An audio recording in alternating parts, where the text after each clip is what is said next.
Hey guys, just before we jump into the video, I just wanted to say a massive thank you for the support that was received on last episode.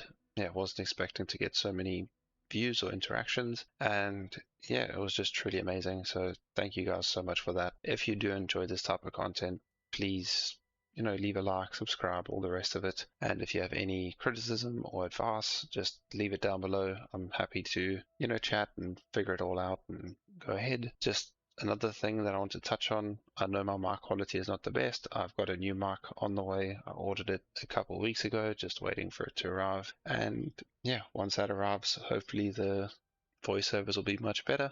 Hope that you guys are enjoying the content. And yeah, thank you so much for watching. Truly appreciate it. Keep well and peace.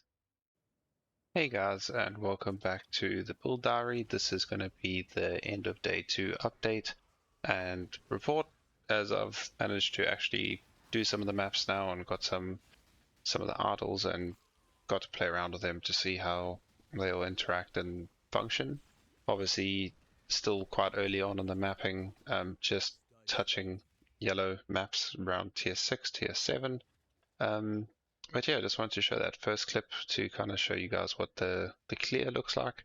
It is pretty chaotic at times. Most of the maps that I've been running are all elked, like crazy maps. Just build feels really safe and really good. So yeah. And then just wanted to show this clip for weird interactions that I've noticed with the build. I don't know if it's because of the ascendancy with the blind that's reducing the like monsters aggro radius or something. But if you, for example, click on an essence, and as soon as it pops out, you flame dash away, the essence will kind of just stand there, and then you can just load him full of mines and kill him. And then he doesn't even bother to try and attack you or try to do anything. Um, and then, yeah, this is my first Maven invitation 3-way battle. I just wanted to show the bossing damage. It's super comfy mapping, bossing, everything. You just stand there and throw your mons, and it just feels fantastic. Yeah, so hopping in game now, just to go over the changes that I've made. I managed to get to level 86, which is not too bad. I managed to play for another 3 or 4 hours, I think it was, this morning. And yeah, just got other stuff going on, so I won't be able to really play much more today. So that's why I'm doing the recap now. Um, but yeah, going over some changes that I've made.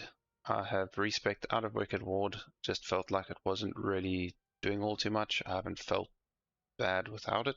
And then just decided to spec into some more accuracy on the tree.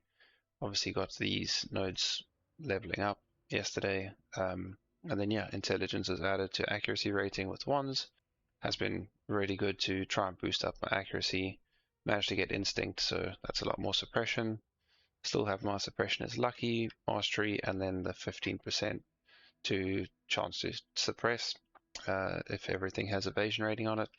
So yeah, my accuracy rating is currently sitting at 96%. I would like to push that higher. The only issue is that means leveling up my precision more, and luckily enough, the way that my precision is set up at the moment, at level 1, it gives me just enough mana to throw out all 15 of my mines, which is my current limit.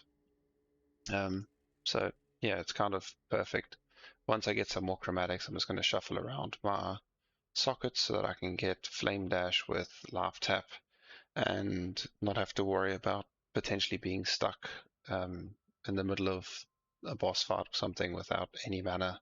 And yeah, even though my mines would most likely detonate, it's probably best just to have that as like a fail safe.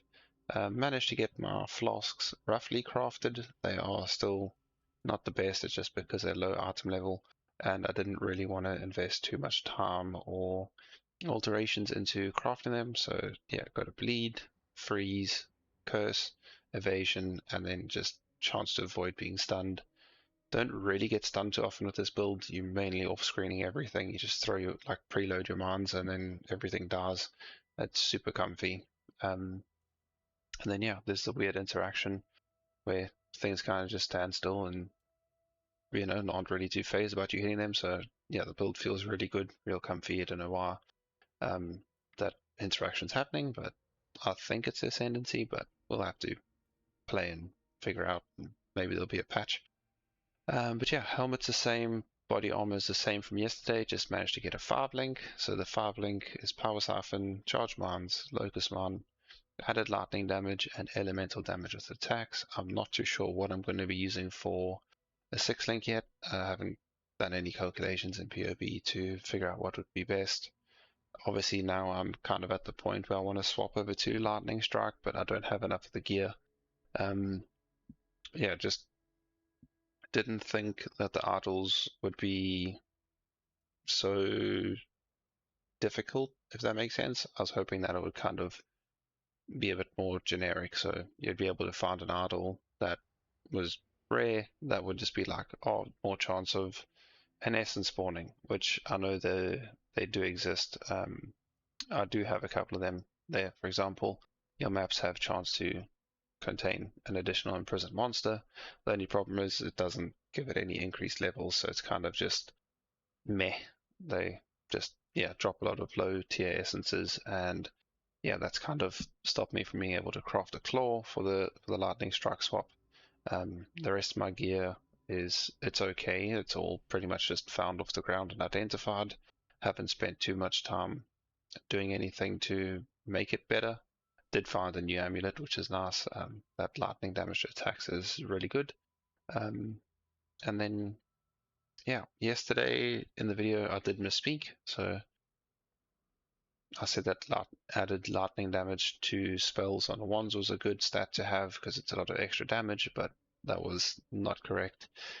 So you actually want flat added damage on your wand, which is, yeah, confusing to me because I thought that Power Siphon had a spell tag because it's got the increases and reductions to spell damage also apply to attack damage. So I thought that it had a spell tag. Turns out it doesn't, only has an attack tag. My friend pointed that out to me. So yeah, that's cool. It's my second time playing this build and first time realizing that Power Siphon is not a spell. But yeah, just build's feeling really cozy. Went over the passive tree and everything. Haven't managed to find my 4th lab. I've only just gotten into tier 6 and 7 maps, just run off first tier 7 I think it was. And yeah, build feels fantastic, just blasting through everything. And then yeah, just got these 3 ascendancies. But yeah, I think that pretty much wraps up the video. Not much more to really add to it. My plan going forwards is to just keep kind of grinding and farming and seeing what level I can really push the character to before having to swap into something else, hoping to finish up King's March and just get everything upgraded there and kind of get it all prepped to craft some good gear to actually swap over into a different build, into Lightning Strike. And yeah, just hoping that this build can go all the way. All the way for me is T16 maps, or just comfortably farming them and just getting good currency, getting good loot. But yeah, I hope that you guys have enjoyed the video. I shall see you soon. Keep well, leave a like, subscribe, and peace.